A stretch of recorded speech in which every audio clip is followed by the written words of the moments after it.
তুমি ভার্সিটিতে আসলে কোনো না কোনো একটা অকারেন্স হবে। তুমি আমার মান সম্মান সব নষ্ট করে ফেলছো। আমি কি জানি স্যার আমাকে জোর করে ধরে ক্লাসে নিয়ে যাবে? তুমি ক্যাম্পাসের ভিতরে কেন ঢুকলা? তোমাকে আমি বলি নাই মামুন আমার ক্লাসমেট হয়, ওর সাথে আমার কোনো সম্পর্ক নাই, তারপর কেন তো পেন দিচ্ছ? আর লাস্ট পর্যন্ত তুমি আমার ক্লাসরুমে ঢুকে সিনক্রেট করলা। আসলে আমি পেইনফুলি আমার পেইনটা যে তোমার জন্য, তোমাকে ভালোবাসার জন্য, সেটা কি তুমি বুঝো না মিঠি? শেষ পর্যন্ত ক্লাসরুমে ঢুকে গেল।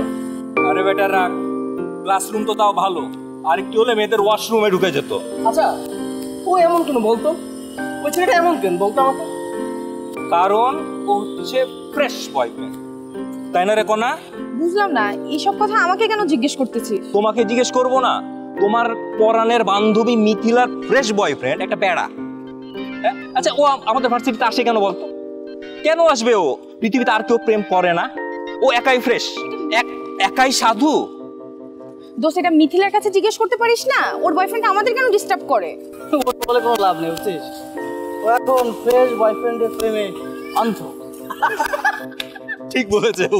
আচ্ছা আচ্ছা আমাকে একটা ইনফরমেশন দে, মানে ওর মানে ওই ফ্রেশ বয়ফ্রেন্ডের টাকা পয়সা অনেক, ও কি বড় লোক? নাহলে এত প্যারা নিয়ে মিথিলা কেন পড়ে আছে আমি এটা বুঝি না। সেটাই তো। জানি না এত কিছু, চল চল চল ওর কাছে জিজ্ঞেস করি। চল কিরে মিটমাট হলো নাকি এখনো চলতেছে? ও সাজিদ ভাই, আজ যা করলেন আপনি পুরা ইতিহাস। ওই তুই চুপ করতে মামু।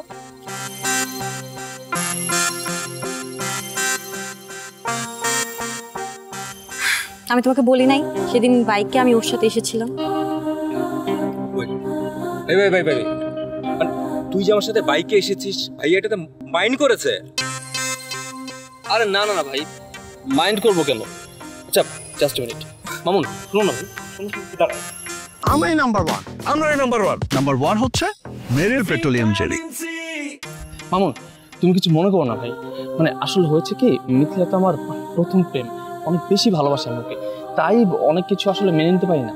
ওই যে তখন ওয়াশরুমের সামনে যে তুমি মিথিলা ব্যাগ নিয়ে দাঁড়িয়েছিলে না, তখন তুমি আমি যে কথা বলছি, মানে যে ঘটনা ঘটছে বুঝছো, এটা না মানে বন্ধু বান্ধব কাউকে বলো না, মানে হাসাহাসি করবে, বুঝছো তো বিষয়টা?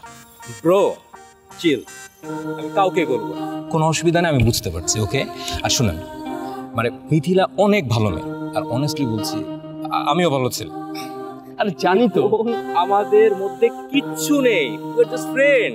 আরে বুঝতে পারছি রে ভাই, কোনো সমস্যা নেই। আচ্ছা শোনো, তোমার নাম্বার না আমার কাছে নাই, তোমার নাম্বারটা দাও তো ভাই প্লিজ। তোমার নাম্বারটা দাও।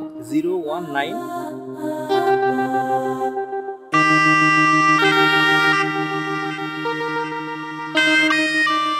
হ্যাঁ এই যে আমি কল দিচ্ছি। আচ্ছা শোনো, আমি কিন্তু সময় তোমাকে ডিস্টার্ব করবো, বুঝছো?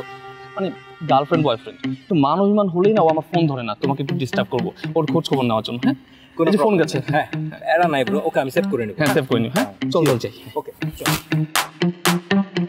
চল না দোস্ত আজকে একসাথে লাঞ্চ করি। না রে, আজকে বাসায় চলে যাব, আর বাসায় যেয়ে লাঞ্চ করব। বাসায় যাবি? হ্যাঁ। তুই কি ভুলে গেছিস আজকে জুবাইর স্যারের লাঞ্চের পর টিউটোরিয়াল ক্লাস আছে? শিট, সিরিয়াসলি আমি ভুলে গেছি। আচ্ছা সাজিদ, আমি না ওদের সাথে লাঞ্চ করে দেন ক্লাস অ্যাটেন্ড করি, তুমি আজকে চলে যাও। ঠিক আছে যাও তাহলে। আচ্ছা চল। ওকে চল তাহলে ভাইয়া। ওকে আসছি ভাইয়া। আমার তো মনেই ছিল না।